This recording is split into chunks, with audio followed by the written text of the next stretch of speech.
Hello everyone, happy Ugadi. So మేమైతే ఉగాదికి మా అమ్మమ్మ వాళ్ళ ఊరు వెళ్ళామన్నమాట. ఏంటి ఉగాది కూడా మీరు మీ ఇంట్లో సెలబ్రేట్ చేసుకోరా అనే డౌట్ వచ్చిందా? ఈసారి అయితే మాకు ఫెస్టివల్ లేదండి. అందుకే అమ్మమ్మ దగ్గర నుంచి పిలిపి రాగానే అలా వెళ్ళిపోయాం. అండ్ ఇంకా మేము వెళ్ళేసరికి అమ్మమ్మ అయితే కర్రీ ప్రిపేర్ చేస్తున్నారు. అండ్ ఫైనల్లీ ఉగాది పచ్చడి. ఆహా, ఆ టేస్ట్ ఎంత బాగుంటుందో చెప్పండి. ఏంటి నువ్వు మటన్ కళ్ళ ముందు ఉంచుకొని ఉగాది పచ్చడి గురించి మాట్లాడుతున్నావు అని అడిగే వాళ్ళు ఎవరైనా ఉన్నారా? అస్సలు నెవర్, ఎవ్వరూ అలా అడగలేరు కూడా. ఎందుకంటే చెర్రుచులు ఉప్పు, కారం, తీపి, చేదు, పులుపు అలా చెర్రుచులతో తయారు చేసిన ఉగాది పచ్చడి టేస్ట్ ఎలా ఉంటుందో అందరికీ తెలుసు. అండ్ ఇంకా పల్లెటూరులో ఫెస్టివల్ సెలబ్రేట్ చేసుకోవడం అంటే ఆ వైబే వేరే ఉంటుంది. ఆ మట్టి వాసన, ఆ చెట్లు ఎంత బాగుంటాయి చెప్పండి.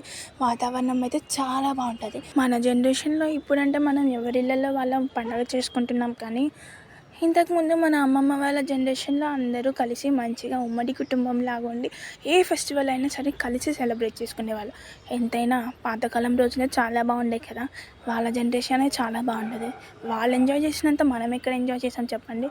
అండ్ మీరు ఈ ఉగాది పండుగ ఎక్కడ సెలబ్రేట్ చేసుకున్నారు, ఎవరితో సెలబ్రేట్ చేసుకున్నారో కామెంట్ సెక్షన్లో కామెంట్ చేయండి. Tata, by by, love you all. Subscribe చేసుకోవడం మర్చిపోమాకండి.